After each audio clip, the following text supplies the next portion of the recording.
Welcome back to another episode of Life in the Fast Lane. My name is Kyle Parks, and I am here with the world famous Nick Carlson. How you doing? I'm awesome, man. How are you? I'm actually very impressed that I was able to just pull that move that I just did. He hit the record button with his toe of his boot. Yeah, I got really comfortable, and I didn't want to bend over and get uncomfortable again. So I was like, I'm just going to enjoy it. Yeah, having fun, man. Dude, Plus, I'm in a good position. I can face you. If I wanted to look outside, I can. Yeah, you notice I never sit like this. Yeah. I never sit to the left. And I always try to aim towards you. Now, Well, we're trying to focus into our conversation and what we want to talk about, which is nice. So, but this episode will be dropping on New Year's or around New Year's. So, Happy New Year's, everybody! Happy New Year. We're excited for 24 coming up. It's going to be a great year. Well, a lot of the dominoes have been propped up for us, by our own doing. Certainly. And I think we've already seen. Over the last month, I study the numbers and I watch the trends. I have a lot of other companies that I have access to that I study their numbers. And I've watched the economic storm come. And then I estimated it about 18 months is what I figured it would be, starting somewhere around April or May last year at this point. Yeah. Actually, I originally thought it was going to come in December of 22. And I was like, oh, crap, 23 is going to be a nightmare year. It started off fire, like the biggest raging fire I've ever seen in a good way. And then the storm definitely came about May. And things typically for us, they'll slow down a little bit. And it slowed down far more than I wanted it to. But I knew it was coming. I had been saying it since November, December of 22. I was like, it's coming. Yes, it's not that it fell flat on its face, but it feels like it fell flat on its face. It was below the threshold of where we wanted it to be. Exactly. And the threshold is reality, and then there's desires, and then there's below reality. And I don't like, when I say reality, it's not my estimating. It's just kind of where I want it to be. Yeah. And I knew, but I also did know, and I had the wherewithal of saying, no, it's going to be below, I'm sure, just how far would it go? So kind of a recap on 23. We had a fantastic year. We haven't closed out the year yet with this when we record this podcast. Last I checked, we were $1 million or $2 million more than last year, which was phenomenal. We just had a crazy good run of a couple weeks. And I think that, by the time this podcast drops, guys, we'll have all of December to go through. So I can't give you all the data, but I want to tell you that we had an awesome year. Things grew exponentially well. We released a bunch of great products. The heated hand grips. Who would have thought? Exactly. Oh my gosh, those things exploded, and we sold out of what I call my test run in a couple weeks. At minimum. And we just got them before Equip, and then by the time we had gotten back from Equip, I mean, the boxes were empty. Yeah, they were gone. And that a lot of that came to thanks with Blake with B&B Lawn Care out of Kansas City. Mm-hmm.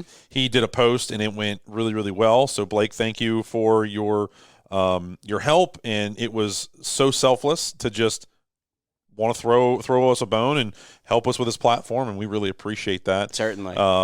And any of the other social media guys, I'd asked Spencer and Brian Fullerton and Mitchell. I'm sure I'm forgetting people, but like those are the first three that come to mind. I'd asked them to repost some stuff, and they did, and it helped. So, guys, thank you. All your hard work and allowing us to piggyback off of that is so appreciated. Yeah. So thank you so much to everybody that supported us, that have purchased or simply just reshared a post or liked a post or told a friend or left us a review. That they're all just super amazingly. I'm very, very grateful. Yeah, for sure. That. So now that we're looking forward into 24, this ought to be an interesting year. I am looking at 24. I'm very excited because we've placed a lot of dominoes in a good direction, and we're still in the midst of placing dominoes. So that'll never end.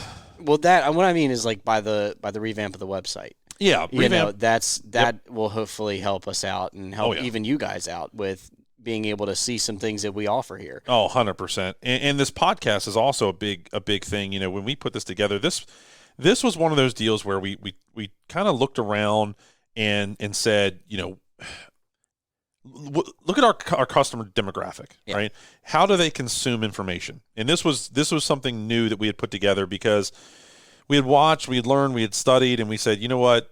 I think there's a lot of value we can give, not just trying to constantly sell, but also, I think think I've gotten a ton of feedback from people when they said they're loving the podcast. I mean, they're just me too. super enjoying it. People that I never even would have thought are listening, they're listening, and that's super cool to me, and I'm humbled and grateful. Thank you guys. And we're not even a month in just yet. Really? From what by the time this podcast release, we'll be about 2 months. Yeah, that's cool. But as of a month in, because we're trying to create this backlog so that we can go through this next run of Mulch Mates, we're almost at 500 downloads. That's pretty good. Like we're like 2-3 away. That's great. Which is awesome. That's great. And you know what's cool is that like we are realistic here. Yeah. We understand that things take time to grow and build and mature and just cultivate, and it takes time for that to go, and we're not in any kind of huge hurry, because I believe that if you deliver enough value, people will go back and re-listen to all that. Yeah. And we're building that library. And for you guys out there that may be afraid to get on social media, or you're afraid to put yourself out there, don't be. Yeah. There are going to be people that love you. There are going to be people that hate you. And we're also trying to make sure that I try to make reference of what episodes that we have to refer back to. So if we have, like, episode 4 was our drive to equip, or even our snowmate failure and things like that. Like, if we have the reference to it, we will make sure that we let you guys know so that you can go back and listen to it. Sure. I need your help with that one. I'll never be able to refer I'm back making to that. sure I'm doing it. Yeah, I couldn't. I know my strengths, and that ain't one of them. So, looking into 24, what do I see for us in particular? I think if we could simply hold tight, I think it's going to be a good year. Yeah. Because I think it's an election year. For me personally, I have always seen election years as what's going to happen, who's going to get elected. Everybody holds their money for the most part. Yeah, they kind of tighten up. Debt is at an all-time high right now in the world. I know personally, I've had credit cards where the credit card company's like, hey, you're not using all this credit line, we're going to back it down. Yeah. And that's not because, like, all my stuff's paid for. I have no credit card debt whatsoever. Normal, reoccurring, a couple grand a month kind of situation. Yeah. But nothing's outstanding. Everything gets paid down to zero every single month for me. And I think that's just because everybody's, the limits are stretched for everybody. Interest rates are up. Now, I did hear that interest rates are going to drop, could be upwards of 6 points next year, or 6 different drops. If that's the case, guess who's buying a house? Problem is with that, though, is that if they do that, the housing market's going to skyrocket. Yeah, so I have to be very diligent of it. I think what's going to end up happening, I think maybe this is my prediction. I don't know this for a fact, but this is kind of my thoughts on it. I think in the housing world, I think it's probably best to buy something ASAP. Yeah, and then refi. And then refi toward, in a year after it drops a couple points. Hopefully it drops a couple points. Will it ever be what it was? I don't know. I have no idea. I sure hope it gets back down to that. I think we had a much more prosperous economy. When money is flowing, things just get better, right? Yeah. And how do you get money to flow? Well, you have to pour it into the middle class. The middle class is what makes things move. That's just the facts of it. If you hog all the money at the top, it don't move, it doesn't flow. And when money's flowing, taxes are getting pulled out, things are getting paid, people are moving money. Anytime money moves, it gets taxed. Yeah. So for the government, if you keep taxing us, or you keep pushing inflation up, you stagnate the money, you lose out on the tax money. Yeah. It just doesn't make any sense to me. So I don't know. I'm not a financial guru by any means. I've got 20 plus years in business. I have somewhat of an idea of all that, but I don't know. You understand the ebbs and the flows of where the money goes. I do. And I think paying taxes is actually something you should be proud of. Like when we write our 7-figure checks to Uncle Sam here at Dawson, it burns my hiney. Because I can buy a couple Lamborghinis, I could buy a house, I could buy commercial property, I could buy investment. But you have to pay a certain amount of tax in order to get, we have lines of credit just sitting there waiting in the wind to just, if we need it, it's there. Yeah. And sometimes we use it just so we, like, for instance, this year in 23, when I saw the storm coming, I said, okay, let's tap in that line of credit, because if things go south, I'll still have an abundance of cash, and I could spread this out and then be able to weather anything that comes our way. Yeah. And that makes us a very stable, very good business to not necessarily invest in, but like in a stock market, but buy our equipment, buy our products. We're very stable, very mature company. Yeah, we'll be around for a while. Yeah, and when you have your bankers coming to you all the time like they do with us, and they're like, hey, man, you want some money? Hey, man, you want some money? That's a direct indication of the health of your company, because they see all our books and our P&Ls and all that. It's very, very good. But that doesn't mean that we're not going to make it better. We're going to continually grow and try to make every little nook and cranny of this thing that much better. Whether it's the cleanliness of the shop, the computers we use, this podcast, and the editing or whatever. Yeah. We're just a little better. 1%. 1%. So, Kyle, as far as 24, before we jump into, I guess I kind of took over there for a second. Sorry. I know you had said you wanted to dive into your, what you've learned, and then what you've been through, then what you've learned in growth, and then your thought process of, you were kind of sharing that before we press record. What does that look like for you? What do you feel? Yeah, so I'm not going to say 24 is going to be like, oh, my year. I hate when people say that because it's always a resolution and then it's caved in by the time it's February, March. So the one thing I know that really clipped for me, at least in 23, that I want to carry into 24 is when I was sick in August, I had pneumonia, I had rhinovirus, and another virus that I can't remember the name of. It starts with a T. And it's funny, it's always happens in 3 with me. I had, acute appendicitis, strep throat, and the flu 7 years ago. And everything just hits me at once. It's crazy.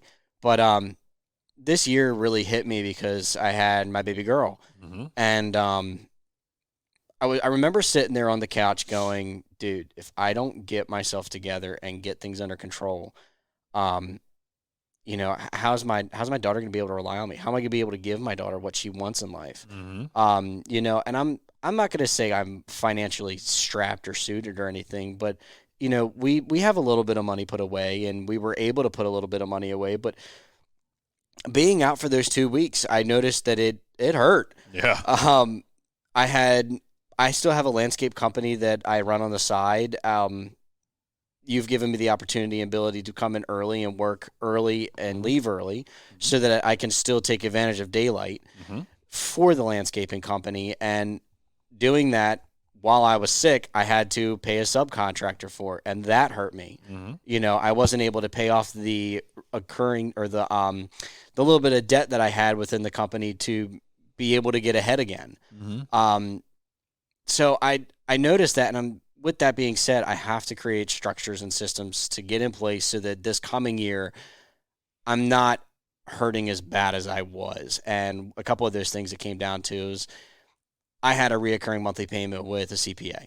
Mm-hmm. I don't think that's something that I need to take care of. I need to learn my finances and be able to take control of my finances versus have somebody else look at them for me and tell me what to do. Mm-hmm. I need to know what's going on. Mm-hmm. And then that's not necessarily saying that I'm going to be in control of everything. It's just I need to have the understanding so that I have the wherewithal to make control of my life. Otherwise, other people are going to be in control of my life, and I don't want that. Nope. You have to know what they're saying to you, too. Exactly. So the one thing that I know this coming year is going to be control, having my moral compass in control. Number one thing in my life is my family. Mm-hmm. My baby girl, number one. Wife, number two. And I put it in that order because that is the order that my wife and I have agreed that it has to be in. Maylin is first, and then we are second. And then everything else around us is third. And I really like that we had that conversation before Maylin was born, is because it kind of helped us align ourselves. That way we can have conversations about things. And we had a conversation last night coming home from a wedding, and she's like, I wouldn't mind starting trying for number two. And but if we're going to do that, we need to get health insurance under control. And I'm like, I get that, so let's figure out what we're going to do with health insurance. It's going to cost us X amount, because like right now, I have no problem being semi-transparent on it. We're around $500 a month that we have to pay out of pocket for taking care of health insurance. And that's a decent chunk of change that comes out of a pocket, especially not being, oh yeah, we have $100,000 put away, blah, blah, blah. Like, no, we only have a couple grand put away. We're renting a house and we're trying to find a place to buy a home and still be within our means to grow our family, because I don't want to be in this rental for the rest of my life. I would like to be in a home to have property, a place to actually feel like I can call home versus I live in this house. So I feel like going into 24, having this moral compass, understanding who I am as a person and where I need to be. This is how I see myself. I'm Kyle Parks. I want to be the best Kyle Parks that I can be in any situation that I am. Mm-hmm. So whether that comes in the powder coating booth and I am producing the best batches that I possibly can, or I am the CTO on the podcast and trying to produce value, asking the questions to produce the value, or giving my knowledge of areas where I have failed so that you don't make the common mistakes that I have failed in. Don't chase the shiny syndrome. Yeah. Like those kind of things, or don't have my ego of what are the other people thinking. I need to know where I am as a person so that I can follow my moral compass and feel the best that I can when I go to sleep. Mm-hmm. Granted, I don't sleep the best because when I go to sleep, my mind's racing like a freaking racehorse. Mm-hmm. But that's still something to be said is, who am I? Where am I going? Where do I want to be in the next 5 to 10 years? I would love to have the position within Dawson and my landscaping company that my wife can be a stay-at-home mom. Sure. And she can take care of our kids. Mm-hmm. And she can teach our kids our moral values within our family, mm-hmm. and have them grow and be respectful, kind human beings no matter where they go. Mm-hmm. Like my father always gave me this, we always said it's the tools in your toolbox. I want to be able to give them my tools and have them replicate it so that they have the best tools to be able to create their foundations in life and build whatever they want. Mm-hmm. And that should be their life. Yep. It doesn't have to be a company. It doesn't have to be a college degree. It doesn't have to be any of that. It has to just be them. Mm-hmm. If they can create a stable them, awesome. Because I noticed in 21, 22, I got out of control. And I didn't have a... How? What does out of control look like for you? I focused too much on what others believed in, and I tried this, I tried that, I tried this, I tried that. When it came to my landscaping company, I had a bamboo job that came up, and I could hack it all down, and I thought it was cool, using this big equipment, even though it was renting it, it was still using it, and I was posting these videos and pictures of how I was going somewhere, and all I was doing was running my feet. Right. I wasn't getting anywhere in life. I was running on slippery ice versus having traction and moving forward. Right. Which is why this was one area that I caught myself in. I was reading a bunch of books, but I wasn't retaining the knowledge. Or putting them into practice? Exactly. Yeah. And that's the thing is I can recite a couple of things out of the book, but I wasn't understanding the knowledge, putting it into practice, and executing. Yeah, that's the number one thing. And you sit back at it and you go, damn, I failed. I failed in that portion of my life, but I didn't fail my life because I've looked at it and said, you know what, I need to turn around and make it better. Yep. And that's the part I'm in right now is I'm trying to make it better 1% at a time, a little bit by little bit. And this was actually something interesting. And I explained to Chloe last night why it meant so much to me is we were getting out of the truck. We were coming home from the wedding, and we had change of clothes and stuff like that because we went over to my parents' house to iron clothes, stuff like that. And Kaylee helped Chloe get her nails done. And when we came home, we had a bunch of stuff in the truck. And she was like, well, just wait till tomorrow to take it out. And I'm like, no, babe, I want to get it out of my truck today. It's a clean slate. It's something that means something to me. And she got agitated about it. And go back and listen to the podcast. What number was that one? Not tomorrow, today. 6. There you go. But she kind of pushed back at it, and I brought me linen, I brought the pieces in, and I put them down, and she got agitated, and I let her cool down. And I'm like, babe, just because it doesn't mean much to you, it doesn't mean it means something to me. I want to be able to have a clean truck, And then she gave this this rebuttal of, well, can you help me get my truck taken care of? And I was like, I have no problem helping you get your car clean. Yeah. If that's something that means something to you, please, by all means, let's do it. Yeah. We haven't made the priority or the time to do that, and that's something that you and I have to work on because we did get into this very complacency mindset for a while, and it's definitely displaying in our emotional life. So I'm like, babe, let's try cleaning up a little bit here. And this is one thing I've noticed, especially in the last week or two, is she's been very anal about getting the kitchen clean. Mm-hmm. We used to have stuff stacked up in the kitchen, and it's like, look, we need to take care of our lives, even though the dishwasher may not work, we need to find a way to get this house clean and get around it. Scrub the damn dishes. It's what we've been doing. Yeah, and the problem is we have a dishwasher. Why doesn't it work?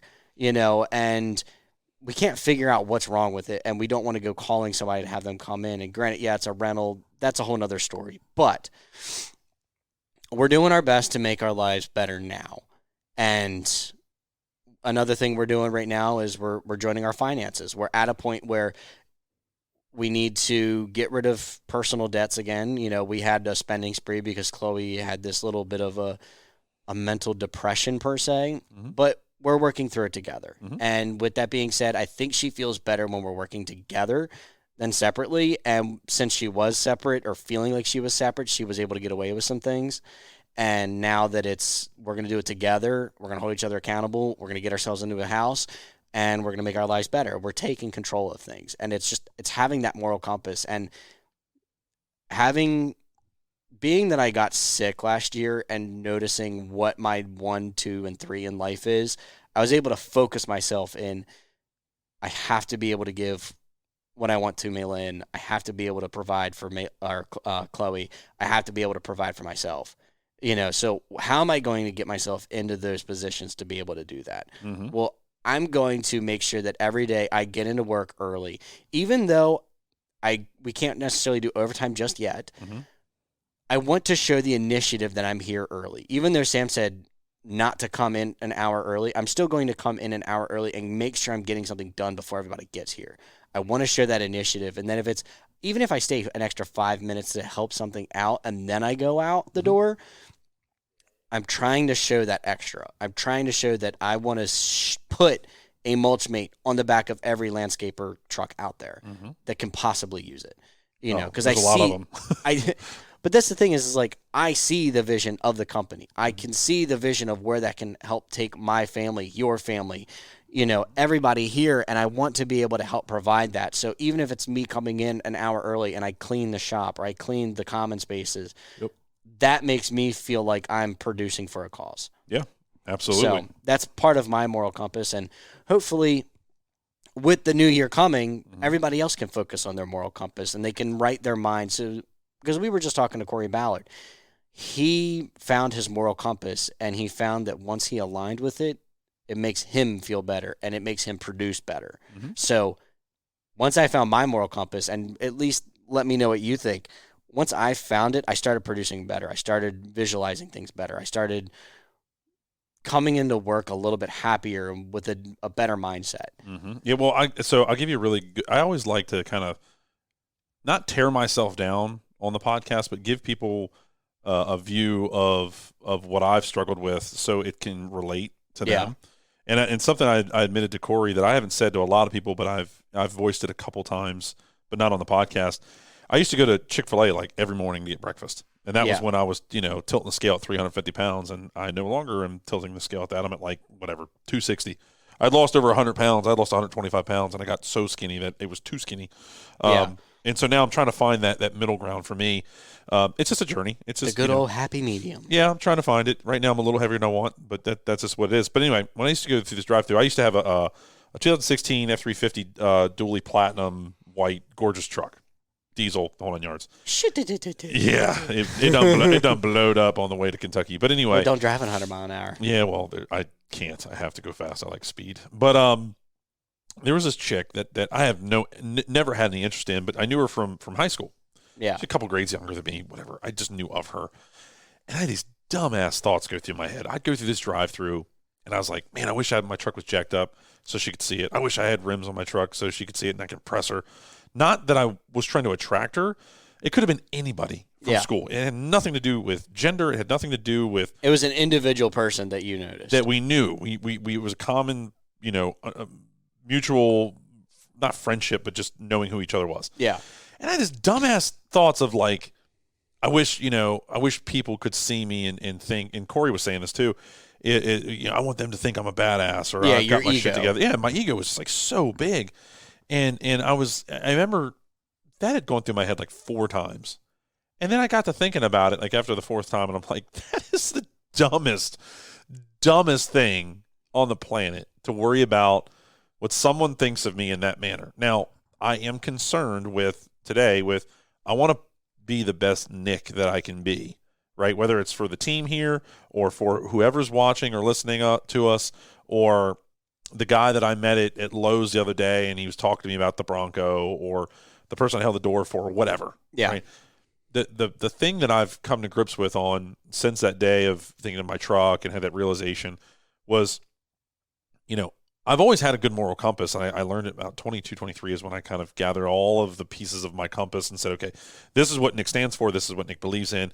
And no one's going to sway me away from that. And when I switched, when I sold my landscape company and started Dawson Manufacturing, the one thing that I promised myself, and somebody actually told me this on LinkedIn the other day, they said, I asked them, I said, I don't understand why people, look at me the way they do. And he said, it's because, we're talking about LAL. He goes, it's because you literally have no BS. You just tell it like it is. You're not trying to fool anybody. And we can all see that you are truly who you are. Yeah. And I had said, to me, that was so refreshing to hear. And I was so thankful because it's exactly what I've been saying I wanted to do since the day I sold my landscape company. And I had the opportunity to kind of reinvent myself. Now, reinventing yourself, for me, was one of the hardest things I'd ever done. Oh, it's brutal. It is brutal. And if you guys are going to start off this new year and you're like, oh, New Year resolution, blah, blah, blah, blah, blah. First off, you're weak because you should have done it weeks ago. Yeah. You should have done it yesterday. You don't wait. The calendar means nothing. It literally means zero. You can start not tomorrow, not an hour from now. You can start right now and you can go. Do it today, not tomorrow. Pause. Yeah, pause. I'm going to go sit in a corner, lights off, eyes shut. I'm going to think about what it is I truly want out of my life. And I'm going to stop letting life happen to me, and I'm going to take control of it, and I'm going to make it what I want it to be. Yeah. Because you fully are in control of that. And sometimes it takes longer than you want. No, I'm not going to say sometimes. It always takes longer than you want. Yeah. It never comes overnight. I wanted to lose weight. I didn't know how much I wanted to lose. I just didn't want to be 350 anymore. Yeah. And I just took it day by day, pound by pound, till I got to a point that I was like, okay, this is too much. I never said I wanted to be 225 pounds. Yeah. Never did I ever throw a number out there. It was always just a matter of, I just want to be the best I can be. Yeah. And I didn't put a timeline on it. Next thing I knew, I turned around 9 months later, and I was 225 pounds. Yeah. I couldn't believe it. I literally broke down in tears in my truck one day and bawled my eyes out because I had never been skinny. Now, I'm not skinny today. I'm a little bit overweight where I want to be, but it just goes to show if you just set that compass to true north or wherever it is you're pointed, wherever you want to be, and you don't let distractions get a hold of you. Yeah. And don't worry about what anybody else thinks. I don't care if it's Chloe, your significant other, my wife, my kids, my dad. My dad's a great example. The man's a genius. He is a very smart individual, but him and I see things differently. Yeah. And there are times I have to check myself and go, am I doing this because I'm trying to impress him? Am I doing this because I truly believe in it? Is he holding me back just because I'm worried about what he thinks? And ultimately, I just have to go, I have to do what I think is 100% correct for me, because if it is, then I'll win, which is what a father wants. If I don't win, then I learned a lesson. And if I just pay attention to those lessons, like you had mentioned something earlier about, doing the research, right? This is something that irks me. I literally will get beat red in the face talking about this because I know a lot of people that do this. They will research and research and research and research, and then they'll beat me over the head with the research, but they don't apply it to themselves. Mm-hmm. They don't engage. Yeah, that was my 22 or 21, 22. Right. So I'll give you a great, for instance. You can go to the grocery store. You can buy all the food in the world you want. You can take it home. You can put it in the cabinets. You can put it in the fridge. You can decide I'm gonna cook filet and potatoes and all this beautiful meal, and you can cook it all. But if you don't sit down to eat it, you have this beautiful, amazing, warm meal that you're not doing anything with. Exactly. So you've gotta be the horse that gets the water and then drink the damn water, right? You can do all the research in the world to find the best water, but if you don't drink it, it doesn't do no good. Exactly. So and don't do this. This is something I've done this. I physically have done this. This is an actual real life thing. I'll sit down with a bottle of water at my desk. And I'm like, all right, got to drink that water today because it's gonna serve me. It's going to do me right. It's going to make me feel better. Next thing I know, I go make a coffee, sit down, and I'm drinking the coffee, and the coffee's right in front of the bottle of water. Right? Like right now, my dad bought me coffee this morning. I didn't want it. He forced me to have it. I was like, fine, whatever. It's the first Starbucks coffee I've had in 3 weeks. That one. Yeah. You've got a bottle of water and a thing of Celsius in front of you. Is the Celsius empty? Right. But the bottle of water's not. Yeah. So truly. But I did have to catch so in the last podcast, I do intermix it. Yeah. Because I try to always make sure that I throw in water between. Yeah. No, I'm not trying to call you out. Because that's just your deal. For me, I would find myself not drinking enough water, and I'm taking coffee down, or I'm drinking a Celsius. I'm like, dude, this is not, because your compass is your compass. I'm not saying you're doing it wrong certainly. Right now. But for me, I caught myself doing that, and I'm like, ugh, stop doing that. You know better. And so do all the research you want. Go ahead. You can study Brian's Law Maintenance, how he does his social medias. You can study Tony Robbins. You can buy every mastermind book group. You can join Arate Syndicate like I did. If you don't do it and practice it and work on it, you are wasting your time. Yeah. And you're letting what you're doing? You're letting your life slide away to nothing. So when we were talking to Corey, I'd written down this word Friday because this is a big one to me. I can't stand when people go, thank God it's Friday. Well, you know what? Your life must suck because you're taking 5 days a week and you're dreading them to then get to 2 days a week where you're semi-happy or just simply existing without the stresses of work. Honestly, it's only even one day because you have Saturday Friday, you drink, you do whatever you want to do, you party.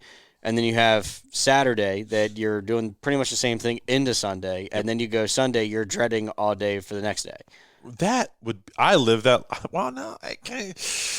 Sunday thing. I didn't live the Friday thing. Yeah. But could you imagine every day living like that? And every Sunday you're like, God, I gotta go work on Monday.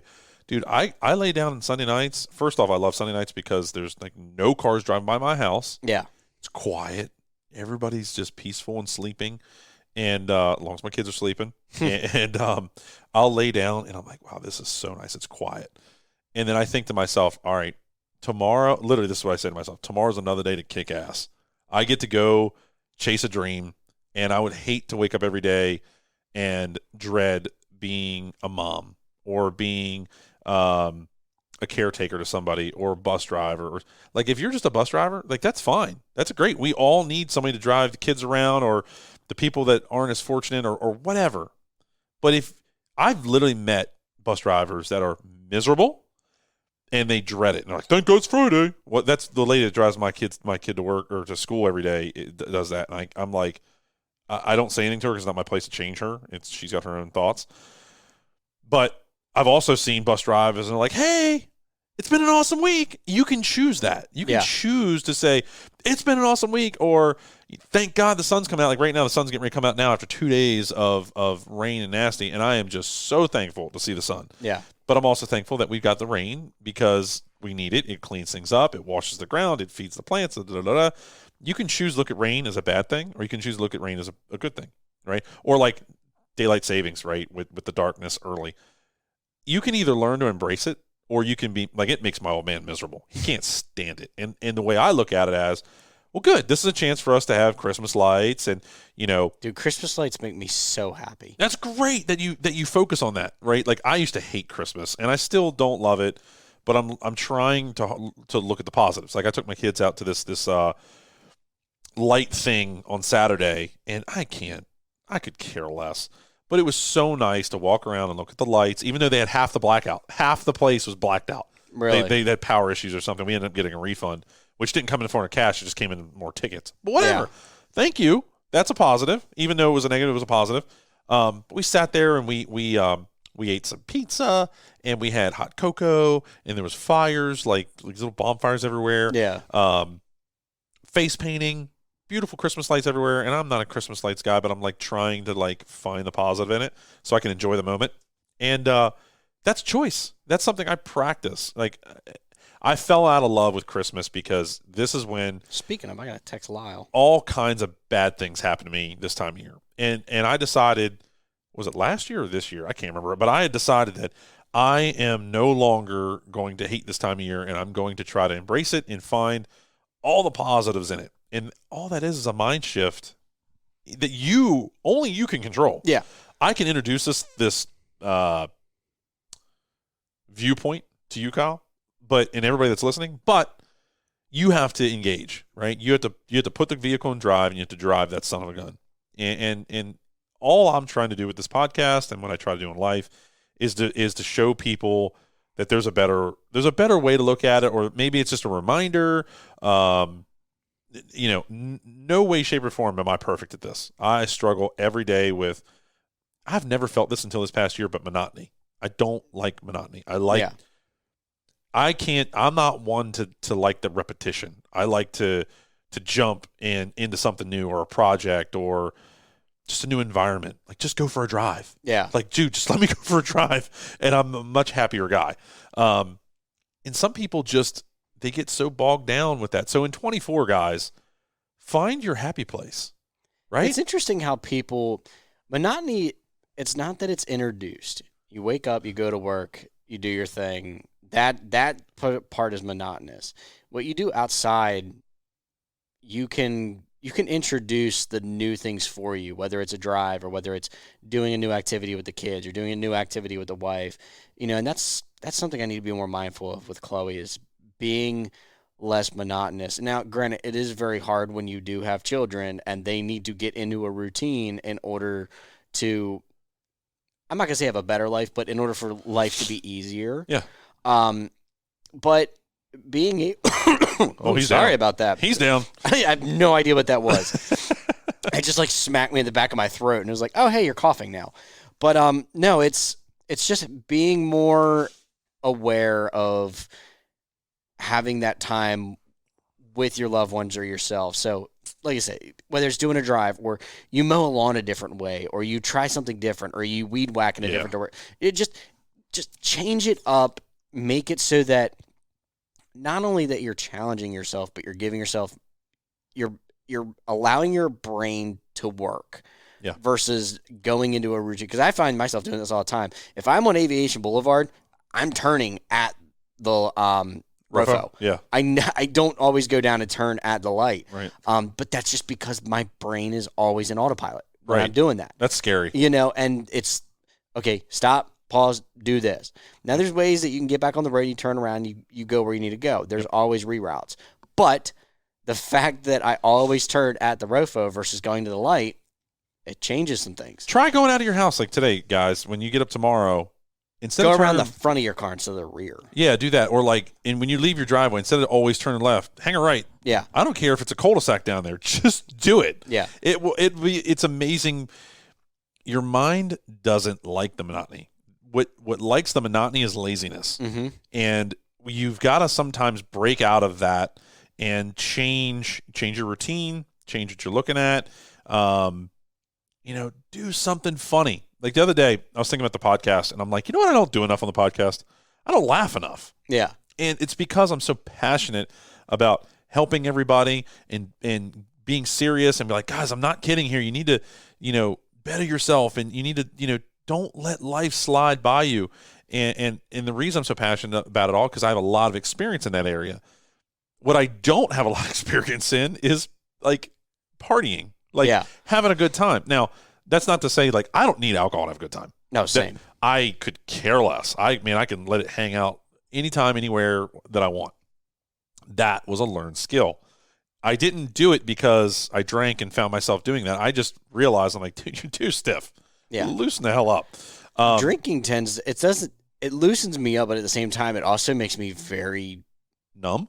Not numb. It slows me down. It doesn't allow me to keep my energy up. That's exactly what it does. And that's the fun thing is when we were at the wedding this weekend, I noticed I had one drink, wasn't really a huge fan of it, and I put it down, I drank it, finished it. I had the tab's in my jacket, so remind me to grab that. Thank you. But I didn't need it. I didn't want another one. And, I kept sipping a couple people's drinks because they were like, oh, try this. And I was like, okay, sure, no problem. But I didn't need it to be a part of the good time. Might have helped with my legs not hurting quite as bad today, but God, we were jumping like buffoons. But still, you don't need it. It's not, everybody else is going to say, oh, I need it. No, you don't. Just relax. No. I always tell people, put your shoulders down. Yeah, take control. Everybody's too tense. Yeah. Just go in, put your shoulders down. Be a little bit more loving and caring for the person next to you. Yeah, love I kept bumping into people by accident. I am so sorry. Like, I didn't see you there. Like, my bad. And the guys, like, turned around. They're like, oh, it's okay. Just push me out of the way. I wasn't even in line anyway. I was like, are you sure? He's like, I really wasn't. I was cool. You know what the line that I use a lot, and it gets a lot of giggles?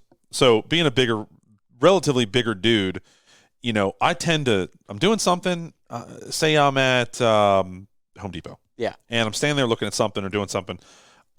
I'm a fast-moving dude. Like, I don't go slow, hence Life in the Fast Lane podcast. But I'll turn. I'll just make a turn, but I just don't do it slow. Yeah. I guess it's my age or whatever, how I'm geared. And I'm constantly going, ooh, sorry. And I'll not hit somebody, but I'll be, like, right in their face, or they're, like, staring at my chest or something. And it's that weird, awkward moment of, like, we're both taking up the same amount of real estate. Yeah. And I just say, oh, I'm sorry. I'm not trying to be a jerk at all. But it reminds me of something that happened over the weekend. I'm definitely going to point that one out here in a second. Stay tuned. Very crazy situation I went through over the weekend. But with the line that I always use is, oh, I'm super sorry. I definitely need a backup camera. I'm really sorry.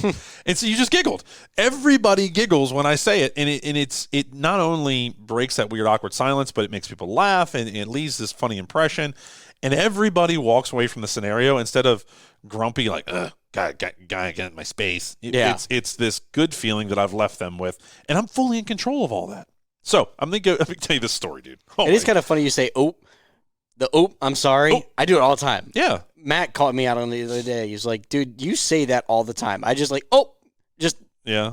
I don't even say I'm sorry. I'm just like, my bad. I don't know. It's something I guess we all do. We picked up on it somewhere. But listen to this. I can talk about this now because this isn't going to get released till next year. So I'm at Cracker Barrel. Okay. And I'm not eating. I'm there at the gift shop because my kids like certain things at this gift shop. Yeah. So I was there doing some shopping for Christmas because I'm old Saint Nick. Old Saint Nick. Ho, ho, ho, ho, ho. And I go in and I buy some stuff. I got a bag, and I ended up buying a rocking chair for Julia because she had said, like, 3, 4, 5 years ago she'd always wanted one. Okay, perfect.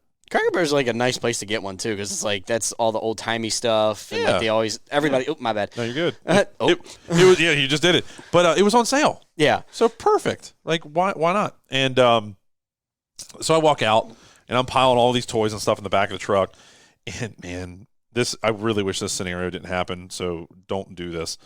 Old white, rusted out, nasty Explorer. Yeah, 2-door. I hear this clang. I'm like, what was that? So there's a car between my truck and the vehicle that had done this. They had taken a bag of their trash, must have had beer bottles in it, other stuff. It's like a Wawa bag, a little plastic bag. At least they tied a knot in it, and they just threw it out the window. And I guess I didn't realize I had done it, but under my breath or just kind of out loud, I was like, are you freaking kidding me? Yeah. And I look over, and I'm looking at the bag, and I'm like, I didn't see it happen. But I heard it, and I'm looking at the truck, and you can tell this type of vehicle, it's old, it's rotted out. It's not been well taken care of. They're playing a certain style of music. I can hear their voices. They're a certain style of people, and I'm like, ugh. And I had thought to myself, do I go over there, grab the bag, and throw it back in the truck and say, don't do that? What I decided was, no, it's not my place. I should do that because if we all just let these people do this, they're going to continue to do it, and then the good people are going to suffer because of it. Yeah. So I have this I play this game in my head, and I go, you have a lot to lose, dude. You have 2 children. You have a family. You have a business. You're probably not the guy yet to enforce this. The whole truck's got, like, super tinted windows. I'm only seeing, like, the back corner of this truck. So I decide I'm going to let it go. But what I had decided was that I'll pick it up and I'll take it and throw it in the trash. Because, like, 10 minutes, when I walked into Cracker Barrel, my father had bought Chick-fil-A for lunch, and I threw all the bags away. I didn't even want Chick-fil-A, but he ended up buying Chick-fil-A for me. I ate like half it. Dude, can you believe I ate nuggets and I said I'll never eat Chick-fil-A again? That's how bad it made me feel because I eat so clean typically. And I just felt grimy after I ate it. I was like, I'm not eating unless it's a salad. I'm not eating it anymore. Yeah. I'm decided I'm not doing it. So I see the vehicle pull forward, and they kind of pull into the road, between us and Cracker Barrel, and there's no one coming. And they're like, "What'd you say?" And I'm like, I'm standing at the back of the truck. I can't see them, but I hear it. And so I kind of take my head and I kind of look around the truck, and "What'd you say?" And they used a term that I'm not going to use. And I'm like, "Excuse me? Are you talking to me?" And so I walk over, slowly approaching the vehicle because, hey, I'm not carrying. I have a carry license, but I'm not carrying. Yeah. It's a nice day out. It's not raining. It's wet, but I don't have a hoodie on. Like I'm wearing a t-shirt, dude. So I've got nowhere to hide it. I'm not going to do that. And it's Christmas time and people act crazy. But I walk over and I'm like, "Did you throw the trash on the ground?" And they're like, "Yeah, so what?" And I'm like, you do understand that's not okay. And they're like, "What are you going to do about it? What's it matter to you?" I said, "Do you understand this is Earth. This isn't your trash can. This is where we all live. That's illegal, first off. Second off, you have no right to just throw trash around. There's a trash can 10 feet from your truck." Yeah. And they start mouthing off. And they're just going. It's all women that I can tell. The passenger seat person's got their hood up. Dude, you're wearing a hoodie. It's 60 degrees almost. Yeah. You get your hood up. It was way too hot for a hoodie. I accidentally had one on. Yeah. The driver is mouthing off. The passenger's really not saying much. And here's the kicker. This is where society for me is just partly the reason I'm doing this podcast is because I want to try to help society somehow. Anybody that's listening, I'm trying to help. This little girl, she's African American. She pokes her head out from this seat because it's a 2-seater truck, so there's no back window. She's got her head and one of her arms out the window. She couldn't have been 12 years old. F-bombing me and calling me all these racial slurs and flipping me off. And you go pick it up. And I'm like, it ain't my trash. Get out of the truck and go get it. And here's what's going through my head. I don't know who's in this vehicle. Yeah. I don't. And there could be a gun. I get shot right through that window. And you know what's sad is that I'm having all these thoughts and I've done nothing. I've literally done nothing. I went and bought Christmas presents for my family, and I'm putting them in the truck. These people, this is the trash of society that they can fix. They are in full control of it. This whole podcast is about looking at the new year and making better decisions for you. Yeah. Right? These people, I guarantee you aren't listening to us. I wish they were because I wish you'd do better. But, instead of taking it and learning from their experience and going, maybe I shouldn't do that. They call me every racial slur under the sun and then speed off through the parking lot. And I'm sitting there thinking to myself, I'm very upset at this point. Like my adrenaline's up. Well, all you were trying to do was make the world just a little bit better. Yeah, and they're making it worse. Take it and put it in the trash. Just put it in the trash, man. I shouldn't have to remind you you're an adult, and then you have this child in the backseat. A, he's not in a seatbelt.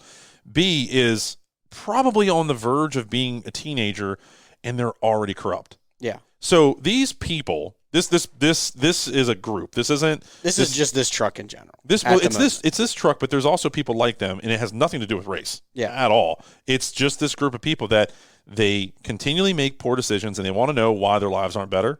Well, it's because of your decisions, and you could become better, but you have to research it, you have to learn it, you have to change your family tree. Don't fall into that same negative pot that you hate. Yeah, you could just 1% better each day, man. And so I ended up having to leave that. And any of y'all that are listening that are trying to do a great job, here's where I ended up. I leave very upset at the whole situation, and I'm not cussing. I'm sad. I'm saddened by this. And I'm listening to, here it is. I'm listening to a book it's about bettering yourself, understanding the world. And I'm listening to it, and so half my brain is listening to this book. The other half of my brain is thinking about the situation and how I'm glad I didn't get shot. And it didn't get worse than it did because I've been in that situation. But,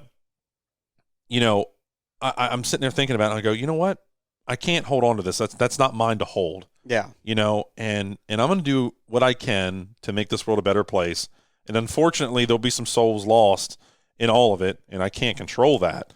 But for y'all that are listening that have been in that same situation, it's very important that you guys understand that it's going to be okay. You can't help everybody. You can't help every employee. You can't help your significant other. Sometimes significant others go bad, and it sucks that you can't help them, and you want to, and maybe you're not the best version of you yet that you really want to get to, but with enough time, you can get there. Yeah. And it starts today, not New Year's resolutions. What I want you guys to do, and I heard Corey Ballard say it, is just put in 6 months. Get up a little earlier, do something to better yourself, read a book. Don't fall into that whole swiping and, negative commenting on social media. Don't. It's easy to get a hold in or get in part of too, because it's like once you create the routine, then you're stuck in it. And that's one thing I know I have to be very miserly of, is just waking up and swiping. The first thing I try to do is wake up and put something, I'm not going to say productive one, but something that I can retain some good information out of. And that's another thing too, is like when you go to bed, don't go to bed watching something. Go to bed either listening to something that can better you, or just kiss your wife. Yeah, just kiss your kids. Just do something that is going to make you better. Yeah, absolutely. That's very good advice for sure. Yeah. So with that said, guys, I'm going to try to wrap up this podcast because I have a meeting to get to that's very important to me. And I want to be on time and have my act together before I get there. So it's in 15 minutes. So I've got plenty of time to get my brain in that area. Put together a very good moral compass. Put together what you're wanting out of life this year. Don't worry about some New Year's resolution. It's not about that. It's about being the next better version of you, and understanding that it's going to be a constant thing where it's never stagnant, ever. You need to understand that life changes, the world changes. We didn't have these cell phones or podcasts 10 years ago. It just didn't exist. Maybe it did, but 20 years ago it definitely didn't exist. Not at this rate now. So junk in, junk out. Good in, good out. It's really a simple thing. And I have this conversation with somebody here recently, and I said, everyone knows right from wrong. And they said to me, no, they don't. I have a hard time with that when they're like, oh, how do you know smoking's bad for you? Because it says it on the damn package. That's what this person told me. I'm like, it says it on there. It's going to give you cancer. You're lying to yourself. Well, it's funny you say that, because there's a part of me that kind of agrees with that person. I will mention those things off air because it's very, very, very, very, very, very, very controversial. Yeah. But I do have an opinion of a majority of society, there's this thing called common sense, and we lack it. Yeah. And it sucks that we lack it, because there's things that if you have somebody coming in behind you at a gas station or a store, what is the thing to do? You hold the door for them. Yeah. And if you go, and I was talking to Ben about this morning, and it kind of niffed my nerves a little bit, is like, I held a door open for somebody and he didn't say a word. He just walked right in. That's ignorant. And I'm like, there's something to be said about a portion of society. If you're not going to say thank you, or even hold the door for somebody behind you, or even like that, like, it niffs my nerves, because it's just 1 second. If you can hold the door for 1 second just to allow that person to catch up, grab the door, come in behind you, and even just to say thank you, or you're welcome, or no problem, like, it agitates me, because doing something for, like, even paying for a meal for somebody, huge, or a drink. Yeah. It's just pay for the next person. Yeah. Carry on a chain of good stuff, because it's going to come back to you in an exponential form in a different manner that you're not going to expect. You're going to feel far better. Even if it doesn't come back, you're going to feel better about you. Exactly. Here's a quote that I put up actually on Facebook this morning. It's from Paul Walker. If you don't know who Paul Walker is, just Google it. He said, and this is fantastic. I don't know where his mindset came from, but this is beautiful. It said, somebody in the hospital right now is begging God for opportunity that you have. Do you dare go to bed depressed? Or it says, don't you dare go to bed depressed. Count your blessings and shake it off. Yeah. And that is because you have full control over your mind and your thoughts, and you don't let the trash in, and you take a step back and look at the reality of what you've got going on. And I watch people I know and love go through this, and they don't take a second and go, holy crap, it's so amazing to have you in my life. Like you, Kyle. You're an amazing person. I'm glad to have you in my life. I try. You as well. And I've said that to a lot of people since we've known each other, because it's gone from it's gone from like acquaintanceship to friendship to a brotherhood now. And everybody says it sounds cliche, but it does feel like family, because I can call you and say, hey, what are you doing? You want to go out and grab some dinner? Like you told me last week you wanted to have all of us go out and grab dinner before the holidays are here. Mm-hmm. You know, take the kids, we all go out and just have a good time. Mm-hmm. You know, which I'd love to do, which we have to figure that out. Yeah. Let's put that on the schedule. So, guys, we got to cut it off there. I have got to go. I've got some big things I got to handle. We love you. Thanks for joining us for another episode of Life in the Fast Lane. Please go out there and get done what you got to get done to get your moral compass right. Get yourself pointed in the right direction, because the world needs you to. Yeah, we love you. If you need to, call Nick. Yeah. We got a coaching program. He can help you find what you need to and slap you around a little bit and say, hey, like this is where you need to end the bullshit. He did it with me a couple years ago, and that was something I'm very reluctant for. Yeah, and the link is in the description below. Exactly. So, guys, it's all about love and taking care of one another, and we're here to try to help you as best we can. Please go and follow us on all the different social media platforms. Just Google Mulch Mate, and you'll find your favorite social media platform. And don't forget to go to YouTube and subscribe to our YouTube channel. We are doing everything we can right now. I just upgraded my computer with better video cards and all these different things to try to get that up and rolling. I just got a new camera for my family, but we're also going to use it for our products too. Mm-hmm. So it's just 1%. Yeah, we got 360. Bit of everything. We got 360 cameras we bought, and we've been putting together. So that's going to be a lot of fun. I got something to talk to you about off air now. Cool, awesome. Well, guys, have an awesome day. If you have any questions, shoot us an email at fastlane@gmail.com, and we'd be more than happy to chat with you. Thanks again for joining us. Please share with your friends. It means the world to us to download and share this with all your family and friends and colleagues and all that kind of good stuff. We hope we brought you a ton of value, and we hope you have an awesome, awesome day. All right. All right, boys. Catch y'all later. Love you. Have an awesome day. Mulch Mate.